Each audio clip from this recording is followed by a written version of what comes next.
Dear students, good morning to all of you. As you all know that your syllabus has been reduced.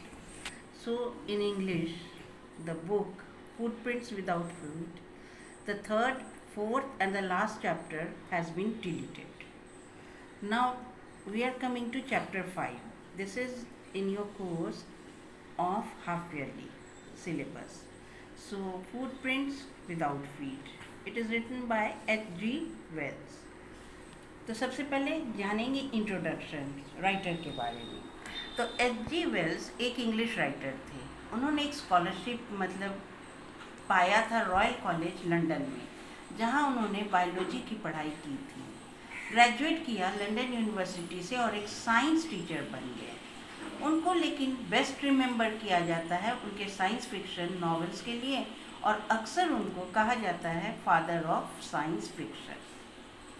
अब हम लोग आते हैं story पर। तो मेन पॉइंट्स क्या है? ग्रिफिन एक एसेंट्रिक साइंटिस्ट था। डिस्कवर किया एक पोटेंट कि वो इनविजिबल बन जाएगा, यानी उसने एक ऐसा आविष्कार किया कि वो इनविजिबल बन सकता था।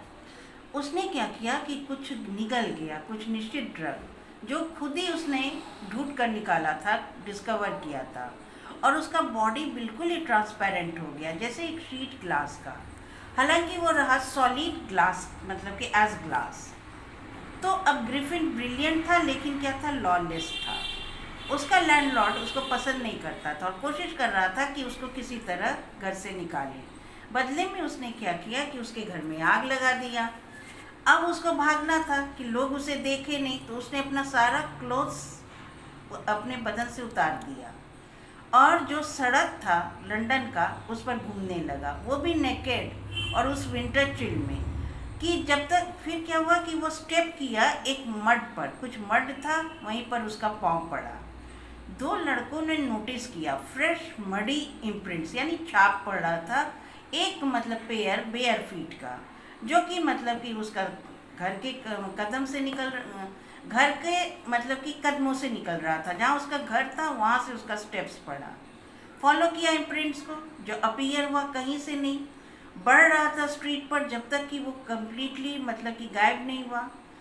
अब वो मिड विंटर था। ग्रिफिन जो है बिना कपड़ों के रह नहीं सकता था, इसीलिए वह चला गया एक बहुत बड़े लंदन स्टोर में, अपने आप को वार्म क्लॉथ से फिट कर लिया, शूज़ भी पहन लिया, हैट भी पहन लिया और विजिबल बन गया और चला गया सोने। यानी जब वो कपड़े उतार देता था अपने बदन के सारे कपड़ों को, तो वो इनविजिबल बनता था, और जैसे ही वो कपड़े पहन लेता था तो वो दिखने लगता था। उसने क्या किया, जो रेस्टोरेंट था किचन का, उससे को कि रेस्टोरेंट के किचन से उसने कुछ फूड चुरा लिया और वो चला गया सोने, जहाँ की कंबलों का ढेर लगा हुआ था। सुबह में जब ग्रिफिन जगा, उसने एक कपल ऑफ असिस्टेंट्स देखा। वो पैनिक हो गया, भागने लगा। उन्होंने उसका पीछा किया, लेकिन वो भाग गया। तो अपना न्यूली फॉर्म क्लोथ्स को तुरंत उसने उतारना शुरू किया, फिर से इनविजिबल बन गया। जल्दी जल्दी वो चला गया ड्ररी लेन। वो सेंटर था थिएटर वर्ल्ड का। उम्मीद था कि उसको एक सुटेबल डिस्गाइज मिल जाएगा। एंटर किया शॉप में, बेचा कि वो शॉप जो है वो कॉस्ट्यूम बेचा करता था, और वहाँ से वो बैंडेजेस जो है अपना फोरहेड पर लगाकर, dark glasses, false nose, big bushy side whisker यानी मोज और एक लार्ज हार्ट पहनकर निकल गया। उसने यही नहीं, उसने अटैक भी किया शॉपकीपर को पीछे से और लूट लिया सारा पैसा जितना कि वह पा सकता था। फिर एक ट्रेन पकड़ा और एक गांव आइपिंग चला गया, जहां उसने 2 रूम एक लोकल इन में बुक किया। इन होता है, इन कहते हैं सराय को। उसने मिसेस हॉल, जो लैंडलॉर्ड की पत्नी थी, तो उसके साथ वो फ्रेंडली होने लगा, और उसने कहा कि उसका फेस प्रभावित हो गया है एक एक्सीडेंट से, और वो जो है वो यहाँ आया है आइपिंग में कुछ अकेलेपन के लिए, कि वो बिताना चाहता है अकेले में कुछ समय। संतुष्ट होकर अपने गेस्ट से कि एक एसेंट्रिक साइंटिस्ट है, उसने तैयार किया, माफ़ कर दिया उसके स्ट्रेंज आदतों को भी, और साथ साथ उसका टेम्पर भी इरिटेबल था, बर्दाश्त करने लायक नहीं था। तो अब जो पैसे उसने चुराए थे तो वो ज़्यादा दिन नहीं चला, इसीलिए ग्रिफिन ने क्या किया, हाउसकीपिंग मनी जो है क्लर्जी मैन से उससे ले लिया, मतलब उसका भी लूट लिया। मिसेस हॉल और उसके हस्बैंड उन्होंने क्या पाया, जब खोज होने लगी कि किसने लिया, तो मिसेस हॉल और उनका हस्बैंड उन्होंने पाया कि ग्रिफिन के रूम का डोर खुला हुआ है, जो अक्सर बंद रहता था और लॉक रहता था। अब इन्होंने तय किया कि उसको खोल कर ये लोग इन्वेस्टिगेट करेंगे। अचानक मिसेस हॉल ने अपने नज़दीक में कानों के पास एक स्निफ सुना, और एक थोड़े ही क्षण बाद क्या हुआ कि हैट जो था बेड पोस्ट पर वो उसके फेस पर लगा। चेयर जो था रूम में अचानक जो है वह हवा में गया और उसको पीछे धकेलने लगा out of the room. Slamming the door, अब क्या करने लगा, डोर भी स्लैमिंग होने लगा, शट किया और लॉक कर दिया।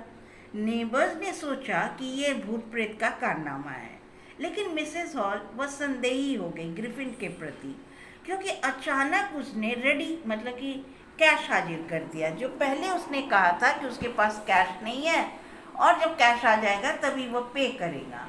मिसेस हॉल ने मुकाबला किया ग्रिफिन का, वह फ्यूरियस बन गया।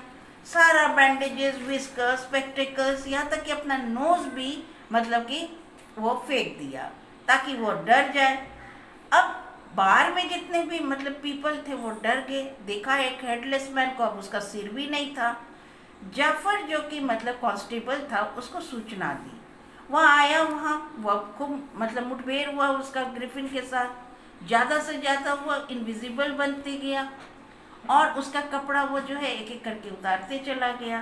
ग्रिफिन ने नॉक किया जाफर को अनकॉन्शियस होकर और मारा उसको, और लोगों ने भी मदद किया जाफर को कि वो उसे पकड़े, लेकिन उसने अपने आप को छुड़ा लिया और भाग गया। तो मैसेज इस कहानी का यही है कि मिसयूज़ नहीं करना चाहिए साइंस का। उसकी बड़ी बड़ी जो डिस्कवरीज है वो एक ब्रिलियंट साइंस जैसे ग्रिफिन को एक मॉन्स्टर भी बना देता है और एक थ्रेटनिंग लॉलेस पर्सन भी। यही की कहानी है। और अब इसी के साथ हम खत्म करते हैं। एक और चैप्टर आप लोगों का रह गया है हाफ ईयरली के सिलेबस के लिए, जो नेक्स्ट क्लास में हम देखेंगे।